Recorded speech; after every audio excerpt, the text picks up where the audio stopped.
بسم اللہ الرحمن الرحیم۔ ہمارا اختتام سورۃ الحدید کی 18 نمبر آیت پر ہوا تھا اور انشاءاللہ یہاں سے آگے شروعات ہے۔ سورہ حدید کے شروع میں نے بتایا تھا کہ حدید یعنی کہ لوہا، اس کی تخلیق کا جو مین مقصد ہے وہ اس صورت میں بیان ہوا، اور جیسا کہ میں نے پیچھے کہا تھا کہ جہاں سے اللہ پاک نے فرما دیا کہ اپنا خرچ کرنا اللہ تعالیٰ کے راستے میں، تو وہ کیا خرچ کرنا ہے، اسی کی ڈیفینیشن آئے گی لاسٹ میں۔ ویسے تو نارملی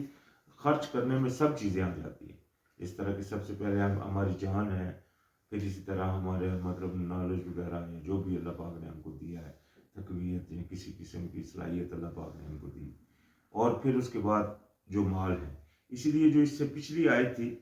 اس میں اللہ پاک نے فرمایا تھا کہ بے شک جو صدقہ کرنے والے عورتیں اور صدقہ کرنے والے مرد ہیں اور جنہوں نے اللہ کو قرض دیا، اچھا اللہ پاک ان کے لیے دگنا کرے گا، اور انہی کے لیے اجر ہے عزت والا، یعنی کہ یہ اللہ پاک نے 18 نمبر آیت میں ہم نے پڑھا تھا فرمایا۔ تو یہاں آگے فرمایا والذین آمنوا باللہ ورسولہ اولئک هم الصدیقون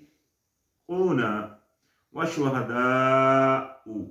عند ربهم لهم اجرهم ونورهم والذین کفروا وکذبوا بآیاتنا اولئک اصحاب الجحیم۔ تو یہاں اللہ پاک نے دو ٹوک بات فرمائی کہ وہ لوگ جو ایمان لائے ساتھ اللہ کے اور اس کے بھیجے ہوئے کے، اور یہی لوگ ہیں جو سچے ہیں اور گواہی دینے والے، یعنی کہ صدیقین اور شہداء، یہ وہ لوگ ہیں جو ایمان لائے۔ یہاں ایمان سے یہ مراد ذہن میں رکھیں کہ جب اللہ پاک نے یہ لفظ میں کہہ کر ان کو سچا کہہ دیا تو یہ وہ ایمان ہے جس کی آگے جا کر بات آئے گی کہ خالی منہ سے نہیں ایمان لائے بلکہ اللہ کے راستے میں جہد کیا۔ اس کی ڈیفینیشن انشاءاللہ آگے جا کر آئے گی۔ تو یعنی کہ پورے ایمان اور عمل والے وہ لوگ ہیں، تو یہی ہیں جو سچے ہیں اور گواہی دینے والے ہیں اپنے رب کے پاس۔ انہی کے لیے ہے اجر ان کا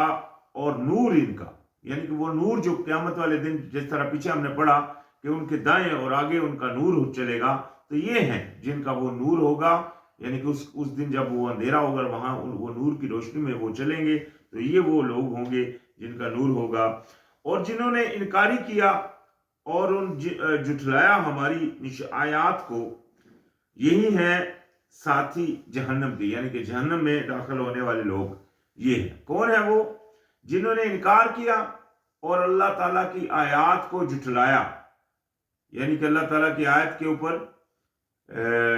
عمل نہ کیا، تو لہذا اللہ پاک نے فرمایا یہی ہے جہنم والے لوگ۔ اعلموا، جان لو، انما الحیات الدنیا لعب ولہو وزینۃ وتفاخر بینکم وتکاثر فی الاموال والاولاد کمثل غیث اعجب الکفار نباتہ ثم یہیج فتراہ مصفرا ثم یکون حطما وفی الآخرات عذاب شدید ومغفرۃ من اللہ ورضوان وما الحیات الدنیا الا متاع الغرور۔ یہ ایک آیت میں اللہ پاک نے، جیسا میں نے کتنی دفعہ بیان کیا کہ کئی دفعہ اللہ پاک ایک آیت میں ہی کافی جو اصل حقیقت ہے وہ پوری بیان کر دیتا ہے۔ تو یہی اس آیت میں اللہ پاک نے کچھ اسی طرح فرمایا کہ جان لو کہ بے شک جو زندگی ہے دنیا کی وہ کھیل اور تماشا ہے، یعنی کہ دنیا کی زندگی اصل میں کھیل اور تماشا ہی ہے ان لوگوں کے لیے جو اس میں مگن ہو جاتے ہیں۔ اور کیا ہے؟ اور زینت ہے، اور باہم فخر کرنا آپس میں، اور ایک دوسرے پر کثرت حاصل کرنا مالوں میں اور اولادوں میں، یعنی کہ یہ چیز ہے دنیا میں کیا ہے، ایک دوسرے کی مطلب وہ دیکھے دیکھی بندہ بولتا ہے اس کے پاس یہ ہے میرے پاس تو اس سے زیادہ ہونا چاہیے، وہ اپنے مال میں کثرت کے اولاد میں اس کے پاس تھوڑی اولاد میرے پاس زیادہ ہونی چاہیے. تو یہ چیزیں ہیں دنیا کی زندگی میں، انسان اسی کے پیچھے لگا رہتا ہے. یہ انتہائی دھوکہ ہے، بڑا دھوکہ ہے جو وہ دھوکے باز شیطان انسان کے اندر ڈالتا ہے، اور انسان اس چکر میں لگا بس اصل اپنی وہ اصل مقصد کو وہ جو اللہ پاک نے فرمایا تھا وَإِذْ قَالَ رَبُّكَ لِلْمَلَائِكَةِ إِنِّي جَاعِلٌ خلیفہ، کہ جب اللہ پاک نے کہا تھا فرشتوں سے کہ میں بنانے والا ہوں اپنا نائب، اپنا سیکٹری، تو وہ سیکٹری جو اللہ پاک نے جو اس کی ڈیوٹی دی وہ بھول جاتا ہے، اور ان کاموں میں یعنی کہ ان دنیا کے ان جو مطلب نارمل نظر آنے والی چیزیں ہیں بس انہی کے پیچھے وہ اپنا مطلب پوری تقویت مطلب اس کے اوپر لگا دیتا ہے اور اسی کو حاصل کرنے میں پڑا رہتا ہے، اور اپنی اس آخرت کو بھول جاتا ہے. اس کی مثال اللہ پاک نے اس طرح دی یہاں، مانند مثال بارش کے، یعنی کہ اس کی مثال اس طرح ہے جس طرح بارش خشک کر دیا کسانوں کو اس کی نباتات نے، پھر وہ خشک ہو جاتی ہے، پھر آپ دیکھتے ہیں اسے کہ زرد ہو گئی، پھر وہ ہو جاتی ہے چورا چورا. یعنی کہ اس کی مثال اسی طرح ہے جس طرح کسی کسان نے کھیتی اگائی، تو جب وہ کھیتی بارش پڑنے سے وہ کھیتی اگائی، اور بعد میں مطلب وہ اس کو بڑی بلی لگی، بڑی خوبصورت لگی کیونکہ صحیح مطلب اپنے جوش کے اوپر آ گئی، تو پھر کیا ہوتا ہے، پھر اسی طرح اللہ پاک نے فرمایا پھر آخر میں وہ کیا پڑتی ہے، زرد پڑ جاتی ہے، پھر یعنی کہ اپنی وہ رنگت چینج کر دیتی ہے، اور پھر آہستہ آہستہ کٹ کر بالکل چورا چورا ختم ہو جاتی ہے. تو یہی مثال ہے اصل دنیا کی. دنیا میں اور کچھ نہیں ہے، یہی ہے مطلب آپ تھوڑا سا جوش پکڑتے ضرور ہو، لیکن جوش کے بعد پھر آپ کا مطلب وہ زوال شروع ہو جاتا ہے، پھر انسان مطلب بڑھاپے میں جاتے جاتے اپنے اس بچپن والی حالت میں پہنچ جاتا ہے. انسان جب انتہائی بوڑھا ہو جاتا ہے تو اس کو اپنی وہ بچپن کی، جس طرح بچپن میں اس کو کوئی صفائی کرتا ہے یا کوئی اٹھاتا ہے یا کوئی، تو ایسی حالت میں پہنچ جاتا ہے انسان کہ سب کچھ جاننے کے باوجود بالکل مطلب صاف ہو جاتا ہے اس کا دماغ، چاہے وہ جوانی میں بہت پڑھا لکھا تھا یا جو بھی تھا، جب بڑھاپے کی انتہا کو پہنچ جاتا ہے تو اس کی حالت یہ ہو جاتی ہے. تو خیر اللہ پاک نے فرمایا اور آخرت میں عذاب ہے سخت اور بخشش ہے اللہ تعالیٰ کی طرف اور رضامندی، یعنی کہ اللہ آخرت میں اگر جو بندہ دنیا میں اگر اللہ کے کہے کے مطابق چلے گا تو اس کے لیے تو بخشش ہے، اور جو اللہ کی مطلب نافرمانی کے اوپر کمر کسے رکھے گا تو وہ اس کے لیے عذاب ہے. اور سب سے بڑی اللہ کی رضامندی بھی ہے، جو اللہ تعالیٰ کی طرف بھاگے گا، یعنی کہ اللہ کا ہی بن جائے گا دنیا میں، مطلب اسی کے لیے مطلب اپنی زندگی میں ہر عمل اس کے لیے خاطر کرے گا. اور نہیں ہے زندگی دنیا کی مگر سامان دھوکے کا. لاسٹ میں یہ فرما دیا کہ زندگی کی دنیا کی زندگی صرف اور صرف ایک دھوکے کا سامان ہے، نظر آ رہا ہے لیکن ختم ہونے والا ہے، فانی ہے. کل من علیہ فان، جو کچھ ہے دنیا میں سب فنا ہونے والا ہے. وَيَبْقَى وَجْهُ رَبِّكَ ذُو الْجَلَالِ وَالْإِكْرَامِ، اور پیچھے رہنے والی ہے صرف آپ کے رب کی ذات جو ذو الجلال والاکرام ہے. تو خیر فرمایا سابقوا الى مغفرۃ من ربکم وجنات عرضها كعرض السماء والارض اعدت للذین آمنوا باللہ ورسولہ ذالک فضل اللہ یؤتیہ من یشاء واللہ ذو الفضل العظیم. یہ دیکھیں پچھلی آیت میں ہم کو اللہ پاک نے دنیا کی زندگی کی مثال دی اور مطلب سارا کچھ یہ بتانے کے بعد اس اگلی آیت میں کیا فرمایا، نصیحت فرما دی. کیا؟ دوڑو طرف بخشش کے اللہ اپنے رب کی، یعنی کہ اپنے رب کی بخشش کی طرف دوڑو، لپکو، اور اس جنت کی طرف جو جس کی چوڑائی جیسے ہے جیسے کہ آسمانوں اور زمین، ابھی آسمانوں اور زمین کی جیسی چوڑائی ہے اس جنت کی، تو اس کی طرف اللہ پاک نے نصیحت فرما دی، دوڑو. اسی طرح کی نصیحت اللہ پاک نے اپنے نبی کی زبان سے بھی پیچھے ہم نے پڑھا فرمائی فَفِرُّوا إِلَى اللَّهِ، اللہ کی طرف لپکو، دوڑ پڑو. تو دوڑنے سے مراد یہ نہیں ہے کہ بھاگنا، مطلب کیا ہے کہ اپنے تن من دھن ہر وقت اللہ تعالیٰ کے لیے مطلب لگانے کے لیے وہ مطلب ریڈی رہو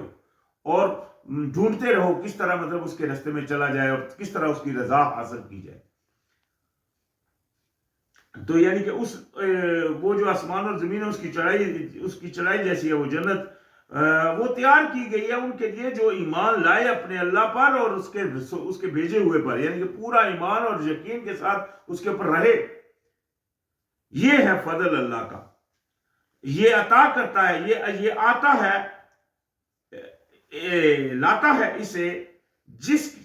جسے وہ چاہتا ہے، اور اللہ تعالیٰ بڑے فضل والا، بہت بڑے فضل والا ہے۔ یعنی کہ یہ فضل اللہ کا اللہ لاتا ہے اس کے لیے جس کے لیے چاہتا ہے۔ جو بھی دیکھیں انسان اللہ تعالیٰ کی طرف جانے کا ارادہ کرتا ہے، اللہ پاک نے قرآن میں فرمایا کہ اللہ اس کو ہدایت دیتا ہے۔ تو انسان کی چاہت ہوتی ہے، انسان اگر چلتا ہے تو اللہ پاک اس کے طرف دوڑتا ہے، لیکن انسان کو چلنا ضروری ہے۔ یہ نہیں کہ انسان جو ہے مطلب بس سوچتا رہے وہاں پر ٹھیک ہے اللہ بخش دے گا، اور باقی اللہ کی طرف بات نہ کرے، مطلب اس کی باتوں کے اوپر عمل نہ کرے، تو ایسا نہیں ہے۔ یہ دونوں اللہ پاک نے فرمایا اذکرونی فاذکرکم، تم مجھے یاد کرو تو میں تمہیں یاد کروں گا۔ یہ دو طرفہ معاملہ ہے، ایک ہاتھ لے ایک ہاتھ دے۔ یہ نہیں ہے اپنی طرف سے آپ بیٹھے رہو بچی کہ اللہ غفور رحیم ہے، شیطان ڈالتا رہتا ہے تو بس خود عمل کرو نہیں، تو ایسا کوئی عمل نہیں ہے۔ اس طرح مطلب وہ بخشش کی یہ جھوٹے وعدے ہیں جو شیطان دھوکہ دیتا ہے انسان کو۔ ما اصاب من مصیبت فی الارض ولا فی انفسکم الا فی کتاب من قبل ان نبرأها ان ذالک علی اللہ یسیر۔ تو اللہ پاک نے فرمایا نہیں پہنچتی تمہیں کوئی مصیبت، نہیں پہنچتی کوئی مصیبت زمین پر اور نہ تمہارے نفسوں پر، مگر یہ کہ ایک کتاب میں اس سے پہلے، یعنی کہ ہم پیدا کریں وہ لکھی ہوئی ہے، ایک کتاب میں ہے، یعنی کہ ایک کتاب میں ہے اس سے پہلے کہ ہم پیدا کریں۔ اور یہ بات اللہ کے لیے بہت آسان ہے۔ یہ دیکھیں نا، یہ تقدیر کا معاملہ ہے، ہم تقدیر کے اوپر ایمان رکھنے کا دعوے دار ہے۔ جو ہم مطلب ایمان میں، اپنے ایمان میں یہ کہتے ہیں کہ خیر و شر من جانب اللہ، یعنی کہ جو بھی خیر اور شر ہے وہ اللہ تعالیٰ کی جانب سے ہے۔ اس کے باوجود بھی، یہ بات ماننے کے باوجود بھی جب مصیبتیں آتی ہیں تو اپنا منہ پیٹنے لگ پڑتے ہیں یا کہنا شروع کر دیتے ہیں بس ہم ہی رہ گئے ہیں، ہم یعنی کہ کفریہ کلمے کہنا شروع کر دیتے ہیں، نا امیدی کے۔ تو یہ ان لوگوں کا کام ہے جو ایمان نہیں رکھتے پورا اس قدرت، یعنی کہ اس تقدیر کے اوپر جو اللہ پاک نے بنائی۔ تو لہذا یہ تقدیر ہے جو اللہ پاک نے مطلب ہمارے لیے لکھی ہوئی ہے، اور یہ اللہ کو آسان ہے۔ جس طرح کے مثال کے طور پر اللہ تو غیبوں کا جاننے والا ہے۔ اللہ تعالیٰ کو تو پتہ ہے آپ نے کل جو کچھ کرنا ہے، کیونکہ ہم کو نہیں پتا ہم نے کل کیا کرنا ہے، پرسوں کیا کرنا ہے، اللہ کو پتا ہے۔ تو اللہ پاک نے پہلے جب تقدیر لکھی تو وہاں اللہ پاک کو پتا تھا آپ نے یہ کرنا ہے، تو اللہ پاک نے وہ مینشن کر دیا کتاب میں، کیونکہ اللہ کو پتا ہے کل آپ نے چوری کرنی ہے، مثال کے طور کے اوپر ہم کو نہیں پتا، تو اللہ نے وہ جو چوری آپ نے کرنی ہے آپ نے کو لکھ دی کہ آپ نے چوری کرنی ہے، کیونکہ اللہ پاک غیب کا جاننے والا ہے۔ اسی طرح وہ تقدیر اللہ پاک نے لکھی ہے، وہ یہ نہیں کہ اللہ پاک نے آپ لکھ دیا تو آپ یہ کر رہے ہو، اللہ کو یعنی کہ آپ نے کرنا تھا تو اللہ پاک نے اس لیے وہ لکھ دیا۔ ابھی دعا جو ہے وہ تقدیر کو بدلتی ہے۔ ہم نماز میں پڑھتے ہیں اہدنا الصراط المستقیم، ہم کو انسٹرکشن دے، ہم کو ہدایت دے سیدھے رستے کی۔ تو یہ ہم کیا کر رہے ہیں؟ دعا کر رہے ہیں۔ مطلب کیا ہے کہ یا اللہ اگر ہمارے نصیب میں برا رستہ لکھا ہے گمراہوں اور ان کا، تو ہم کو ان کے گمراہوں اور ان کے رستے کے پر نہ چلا، بلکہ ہم کو سیدھے رستے کی ہدایت دے۔ تو دعا سے تقدیر جو ہے جو اللہ پاک کا لکھا ہے وہ بھی اللہ چاہے تو بدل دیتا ہے۔ تو یہ دعا کا عمل ہے۔ تو فرمایا یہ اللہ کو آسان ہے، لکیلا، اور یہ ہوا، یہ اس لیے کیوں کیا اللہ پاک نے ایسا؟ اللہ پاک نے فرمایا لکیلا تعصوا علی ما فاتکم ولا تفرحوا بما آتاکم واللہ لا یحب کل مختال فخور۔ تو دھیان سے اللہ پاک نے یہ فرما رہے ہیں، یعنی کہ تاکہ یہ اس لیے ہے تاکہ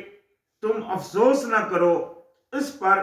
جو کھو جائے تم سے، یعنی کہ جو کچھ تمہاری زندگی، یہ اللہ پاک نے تقدیر والا معاملہ اس لیے لکھ دیا تاکہ تم سے اگر کچھ چیز فات ہو جائے، کھو جائے، ضائع ہو جائے، تو تم اس کے اوپر تاکہ رنج نہ کرو، افسوس نہ کرو، اور دوسری اور نہ تم اتراؤ اس پر جو اس نے جو آیا تمہارے پاس، یعنی کہ جو تم کو ملا اللہ کی طرف سے، تم اس کے اوپر اترانا نہیں شروع، ہاں میں نے تو یہ حاصل کر لیا، یعنی کہ کوئی فخر کرنا اور اترانا شروع تک نہ کر دو۔ تو اس لیے ہر حالت میں اللہ کا شکر کرو، نہیں آیا تب بھی شکر الحمدللہ، آ گیا تب بھی اللہ کا شکر، اور اللہ کے رستے میں اس کو مطلب خرچ کرنے کی وہ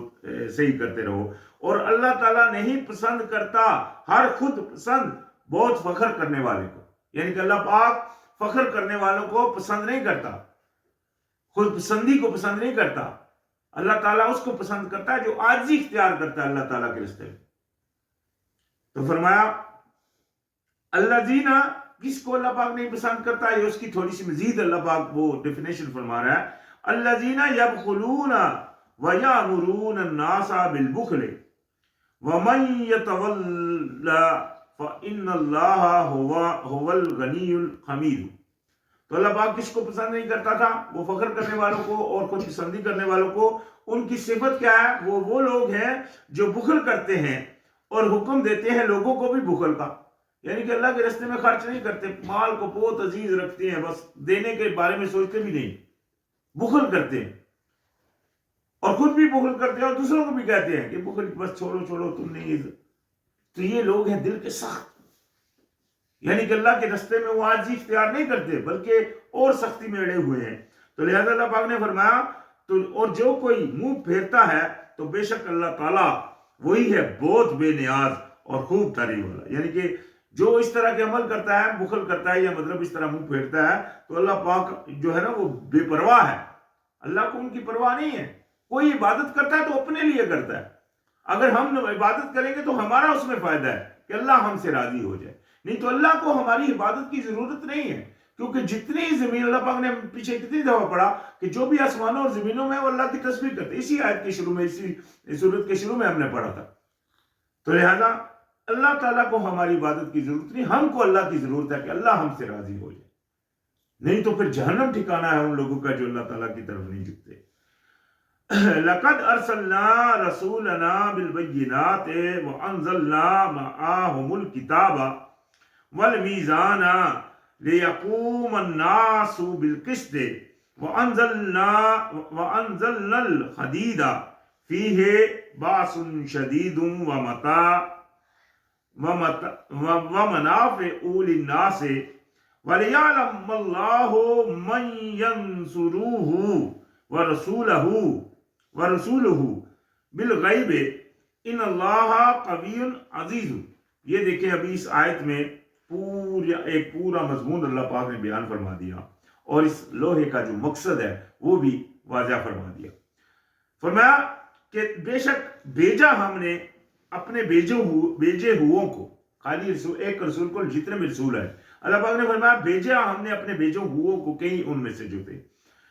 7 واضحات نشانیاں کے، ان کے ساتھ مطلب واضح نشانیاں کے، ان کے پاس واضح نشانیاں آئیں، اور نازل کی ہم نے ساتھ ان کے کتاب، یعنی کہ جو انبیاء آئے ان کے ساتھ اللہ پاک نے نشانیاں بھی دی لوگوں کو، مطلب جو لوگ نہیں مانتے تھے ان کو نشانیاں دی، جیسے عیسیٰ علیہ السلام نے کافی نشانیاں دکھائیں، موسیٰ علیہ السلام نے اسی طرح تو نشانیاں بھی دی، اور ساتھ نازل کی ان کے ساتھ کتاب اور ترازو، یعنی کہ وہ کتاب کیا ہے؟ وہ ترازو، یعنی کہ اللہ تعالیٰ کا حکم تک نافذ ہو، اس میں بے انصافی نہ ہو، انصاف کے ساتھ ہر کسی کا معاملہ طے کیا جائے، یعنی کہ وہ قانون کا ترازو۔ کس لیے؟ تاکہ قائم ہوں لوگ انصاف پر، تاکہ لوگ انصاف کو، ترازو اس لیے تاکہ لوگ انصاف کے اوپر قائم ہو، کسی کے ساتھ بے انصافی نہ ہو۔ اور نازل اتارا ہم نے لوہا جس میں زور ہے سخت اور کئی فائدے ہیں لوگوں کے لیے، یعنی کہ لوہے کی جو مقصد ہے، یعنی کہ لوہے میں اللہ پاک نے کیا چیز رکھی؟ ایک تو وہ سخت ہے اور اس میں لوگوں کے لیے بہت سارے فائدے بھی ہیں، اور اس کا جو مین مقصد ہے، اور تاکہ جان لے اللہ تعالیٰ کون مدد کرتا ہے اس کی اور اس کے بھیجے ہوئوں کی غائبانہ، یعنی کہ وہ جو اللہ پاک نے میزان اتارا اس کو نافذ کرنے کے لیے، اس کو قائم کرنے کے لیے لازم بات ہے اللہ کے راستے میں پھر لڑنا پڑے۔ دیکھیں جنگ کی ہوتی ہے تاکہ امن حاصل ہو، کسی نے کہا کہ ہم نے جنگ کرنی ہے امن کو حاصل کرنے کے لیے، تو جنگ کرنے کے لیے تاکہ وہ امن حاصل ہو اس کے لیے وہ لوہا استعمال کرنے کے لیے، اس سے تاکہ دیکھے، اس لوہے سے اللہ پاک دیکھے یا کون اللہ تعالیٰ کی راہ میں وہ لوہا اٹھا کر اللہ کی مدد کے لیے آتا ہے۔ تو یہ ہے اس لوہے کا مین مقصد، اور یعنی کہ غائبانہ طور پر وہ بے شک جو اللہ ہے وہ بہت قوت والا اور بہت زبردست ہے، یعنی کہ اللہ تعالیٰ کو اس کی کوئی ضرورت نہیں، وہ بہت قوت والا اور بہت زبردست ہے۔ وَلَقَدْ أَرْسَلْنَا نُوحًا وَإِبْرَاهِيمَ وَجَعَلْنَا فِي ذُرِّيَّاتِهِمْ من